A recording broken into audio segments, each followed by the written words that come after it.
자, 지금 2차 전지 관련해서 요즘 이제 여러 가지 설왕설래 논쟁들이 있습니다.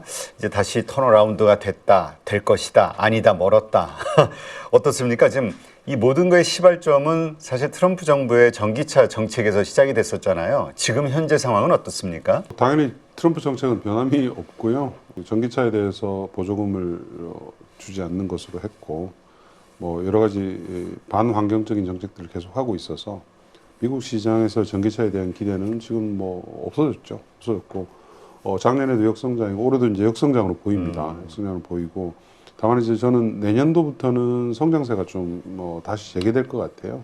뭐 기저 효과가 좀 있고요. 그리고 신규 모델들이 올해 한 30종 정도가 들어오는데, 그게 좀 하반기로 가면 갈수록 많이 들어오거든요. 그래서 내년도부터는 미국 전기차 시장도 뭐 10% 이상의 성장을 다시 재개할 것 같고요. 트럼프 1기 때와 비슷한 모양으로 갈 것 같습니다.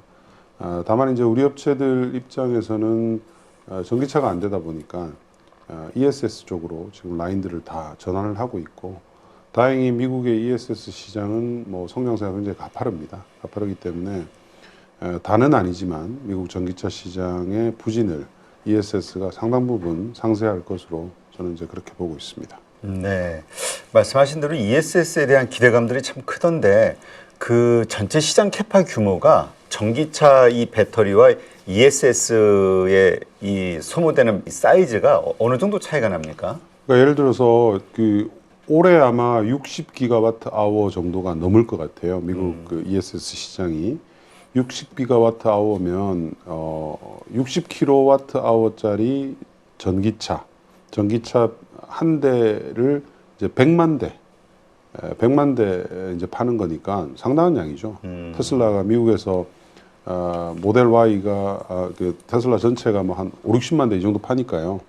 그러니까 그거보다 2배 정도의 전기차를 미국에서 파는 효과가 똑같기 때문에 상당한 양입니다. 상당한 양이고, 더군다나 이제 그 ESS 배터리 시장은 대부분 다 중국의 CATL이나 이런 중국의 셀들, 배터리들이 이제 장악을 했었는데, 올해부터 이제 이게 보조금 이슈 때문에 한국 업체들로 이제 전환하는 이제 그런 케이스고, 그래서 관련된 우리 셀 업체들이 계약을 많이 했잖아요. LG도 그렇고 SDI도 그렇고 SK도 아마 작은 규모지만 이미 계약을 좀 가지고 있는 상황이고요.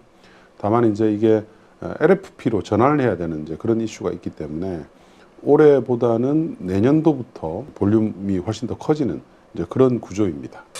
그렇다면 지금 어쨌건 이 캐즘에서 뭔가 돌파구로 지금 떠오르고 있는 이 글로벌 ESS 설치량, 추이, 그 다음에 성장성은 또 어떤지 좀 설명해 주시죠. 연평균 앞으로 2030년까지 아마 20에서 한 30% 수준으로 계속 성장을 할 것으로 보이고 그럼 상당한 수치인 거죠? 그럼요. 예전에 그러니까 우리가 전기차를 볼 때 그렇게 생각을 했었죠. 연평균 20에서 한 30%가 뭐 향후 뭐 한 10년 가까이 계속 성장할 거다. 이제 이렇게 봤는데 잠깐 초기에 하다가 이제 그다음부터는 이제 성장률이 완전히 이제 꺾여버리는 뭐 중국을 제외하면 그렇습니다.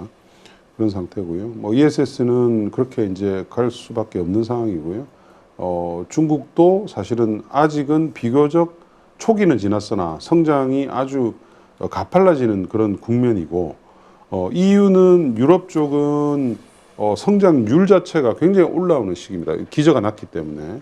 미국은 이제 어느 정도 성장을 했지만 AI 관련된 전력 수요가 굉장히 크기 때문에 그 수요를 당장 지금 그 수요를 그 담당해 줄 수 있는 게 재생에너지밖에 없잖아요. 네. 짧은 기간에 설치할 수 있는 발전원이 사실은 태양광, 뭐 육상풍력 이 정도이기 때문에 이걸 이제 데이터 센터 전력으로 쓰기 위해서는 ESS가 뭐 사실상 필수라고 봐야 되겠죠. 그러다 보니까 수요가 굉장히 양 자체가 굉장히 크게 늘어나고 있는 상황입니다. 그래서 미국의 ESS 시장 규모가 아마 2030년 내에 연간 100기가 수준으로 올라갈 것 같아요. 네. 그래서 이제 제가 아까 100기가 수준을 뭐 이렇게 해보면 전기차로 봤을 때는 뭐 50kWh짜리면 200만 대예요. 200만 대고 모델 Y의 60kWh짜리면 따진다 하더라도 160만 대 정도 되기 때문에 작년에 미국의 전기차 판매가 150만 대 약간 안 됐잖아요. 그러니까 그런 것을 감안하면 2030년 내에 작년에 미국의 전기차와 같은 수준의 배터리 수요가 ESS 생긴다. 이제 이렇게 간략하게 생각을 하시면 좋겠죠. 그러니까 굉장히 큰 시장이고 특히 이제 우리 업체들한테는 의미가 있는 것은 전기차 보조금은 없어졌지만 네. AMPC 보조금이 그대로 살아 있잖아요. 아, 그렇죠. 그러니까 배터리를 많이 만들수록 우리 업체들은 좋은데 전기차가 아니더라도 ESS에서 이제 그게 생겼고 하기 때문에 굉장히 긍정적으로 봐야 되는 그런 이제 국면이라고 할 수 있습니다. 네, 그렇군요. 지금 미국에서 어쨌건 이 정책의 변화에 따라서 영향을 크게 받을 수밖에 없는 상황인데 일단 우리가 좀 유리한 것이 이제 중국을 여러 가지 면에서 배제하는 정책, 여기에 또 혜택을 받는 거 아니냐 이런 얘기들이 많잖아요. 지금 현재 중국산 배터리에 대한 미국의 어떤 정책의 움직임은 어떻습니까? 두 가지인데요. 첫 번째는 관세가 있고요. 관세가 뭐 하도 많이 바뀌어서 저도 뭐 지금 몇 퍼센트인지는 잘 감은 안 오는데 글쎄요. 지금 현재도 아마 한 종마다 조금씩 다른데 60에서 한 7, 80% 되지 않을까 싶어요. 아, 그리고 뭐 그래요? 그거는 또 4월에 트럼프하고 방중을 하게 되면 또 어떻게 뭐 바뀔지 모르겠어요. 근데 어쨌든 하여튼 관세가 있고요. 이제 관세보다 더한 것은 예를 들어서 ESS 보조금이 나가는데 그 투자세액 공제가 나가거든요. 그 투자세액 공제 안에서 비중국산 비중을 올해부터 이제 확정해서 그걸 넘어가게 되면 비중국산 비중이 일정 수준 이상이어야 된다. 이런 이제 규정들이 올해부터 되고 그게 매년 올라갑니다. 올라가기 때문에 중국산 배터리로는 ESS를 만들어봤자 보조금을 못 받는 이제 그런 시기가 이제 올해부터 시작이죠. 그래서 우리 업체들한테는 긍정적이고요. 아직 이제 유럽이 미국과 같은 아주 강력한 중국에 대한 규제는 하지는 않고 있습니다. 근데 이제 저는 뭐 미국만큼은 아니더라도 유럽에서도 중국에 대한 견제를 하는 방향으로 가는 것은 확실하다. 이제 이렇게 보고 있고요. 조만간 아마 유럽에서 메이드 인 EU 관련된 정책이 이제 나올 것으로 그렇게 보고 있기 때문에 그 부분을 좀 굉장히 유심히 팔로우를 하시는 게 좋을 것 같습니다. 만약에 그 안에서 영내의 그 배터리와 관련된 보조금이라든지 금융 지원이라든지 이런 걸 받기 위해서는 영내에서 소재나 부품을 해야 된다. 그리고 고용을 해야 된다. 이런 규정이 아주 명확하게 담긴다면 EU에서 뺏긴 우리 배터리 업체들의 점유율을 중국으로부터 일정 수준 어느 정도 회복할 수 있는 단초가 이제 되기 때문에 그 뉴스 플로우를 좀 유심히 관찰하시면 좋을 것 같습니다. 네, 그렇군요. 그렇다면 실제로 이러한 말씀하신 두 가지 요소 때문에 우리가 사실 중국산에 그 밀렸던 이유 중에 하나가 이제 가격 경쟁력이잖아요. 이 가격 경쟁력이 우리가 좀 높아진 건가요? 미국에서는 사실은 당연히 그렇게 돼 있고요. 뭐 가격 경쟁력을 떠나서 아예 중국산을 못 쓰게 하는 정책이니까 상관이 없고요. 이유는 우리는 영내에 이미 들어가 있잖아요. 들어가 있어서 코스트가 높아요. 네. 그런데 중국은 중국 현지에서 만들어서 수출하는 그런 구조다 보니까 가격이 아예 비교가 안 되죠. 그런데 이제 EU가 영내에 들어와서 해라 중국도 그렇게 바꾸게 되면 중국의 코스트가 확 올라가겠죠. 그러니까 가격 경쟁 격차가 확 줄어드는 거예요. 그러니까 그런 효과가 있기 때문에 아마 근데 저는 궁극적으로는 그렇게 한다 하더라도 중국산의 확산을 많이 저진할 수 있지만 궁극적으로 막을 수는 없잖아요. 그렇죠. 그래서 아마 EU도 언젠가는 미국처럼 차이나에 대한 장벽을 아주 높일 거라고 봐요. 네. 그래서 이제 아직은 그까지는 아니지만 어쨌든 우리 업체들한테 최악의 시점은 좀 지나는 것 같다. 유럽에서도 그렇게 판단하고 있습니다. 네, 그렇군요. 최근에 ESS 관련해 가지고 LG 에너지 솔루션, 삼성 SDI 뭐 양쪽 다 미국에서 수주들이 좀 나왔었잖아요. 공급 계약들 따내고요.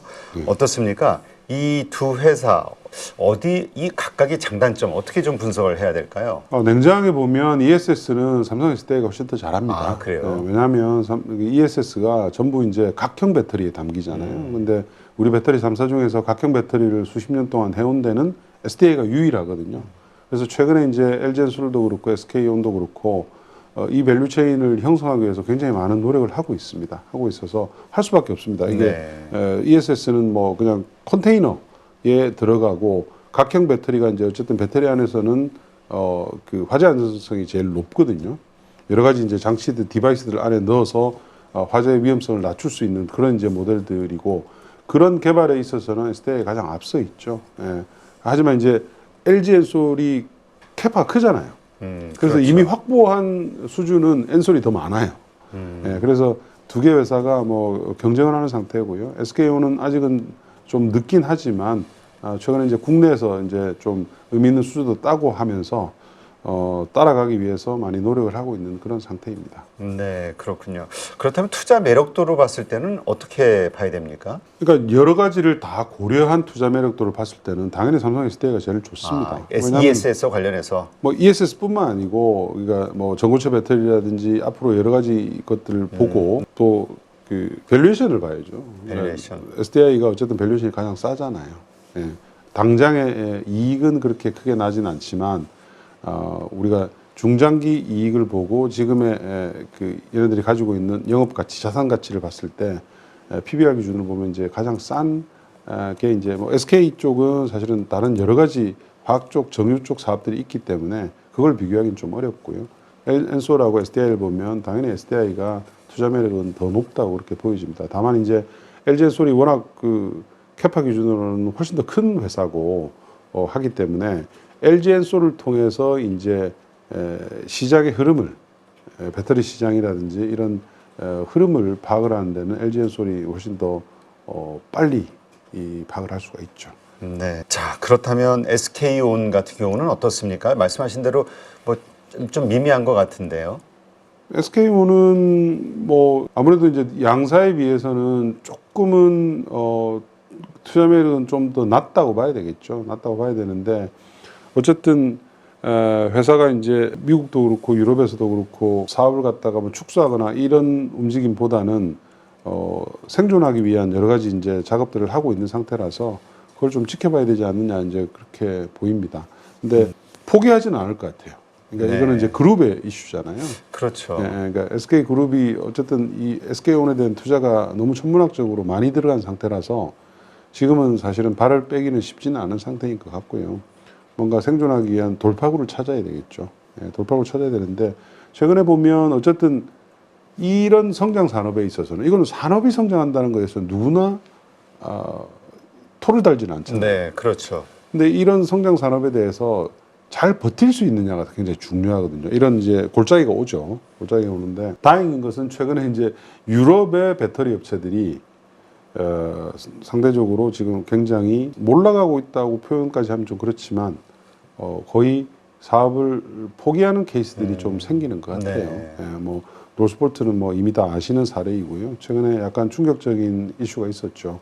ACC라는 멀시디하고 스텔란티스가 이제 공동으로 투자를 해서 만든 배터리 회사인데요. 독일하고 이탈리아에 있는 두 개의 공장을 아예 스크랩하기로 했습니다. 프랑스의 공장만 남겨두고.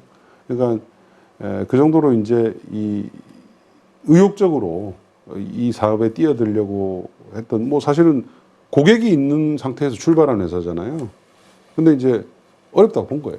그렇죠. 그러니까 이제 이 와중에 어쨌든 K배터리 3사가 잘 손잡고 살아남아서 계속 생존한다면 결과적으로는 중국과 한국의 게임일 것이고 중국을 견제하는 모습이 앞으로 계속 늘어날 것이기 때문에 K배터리의 위상은 계속 괜찮지 않을까 네. 이제 그렇게 생각합니다.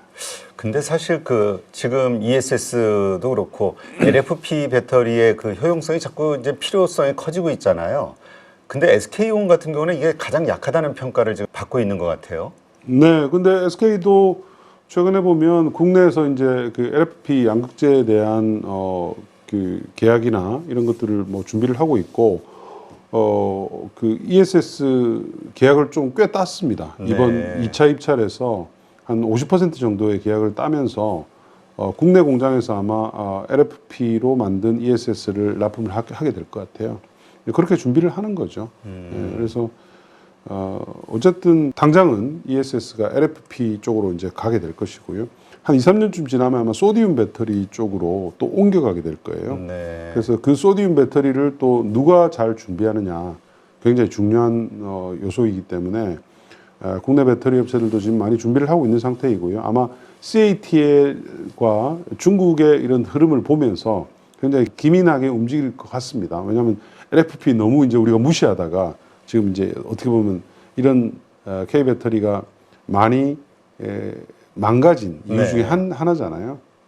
그래서 소디움 배터리에 대해서 나오는 그 여러 가지 뉴스들 이런 것들을 좀 투자자분들도 굉장히 관심 있게 보시는 게 좋습니다. 네. 과연 만약에 소디움 배터리에서 우리가 늦어지게 되면 애써 쌓아놓은 미국의 ESS 시장도 사실은 장담을 못해요. 아, 그래요? 예, 근데 이제 좋은 것은 소디움 배터리에 주로 쓰이는 탄산 나트륨이 미국에 굉장히 많습니다. 아, 네. 미국에 굉장히 많기 때문에 그런 부분들을 우리가 잘 이용을 해서 우리 배터리 3사들이 좀 소디움 배터리에 대해서 최소한 중국과 같이 보조를 맞춰서 가게 되면 소디움 배터리로 사실은 LFP가 장악을 하고 있는 유럽, 이머징 국가의 ESS 시장까지도 이제 한국이 장악할 수 있으니까 굉장히 좋은 기회가 될 것으로 저는 그렇게 보고 있습니다. 네, 그렇군요.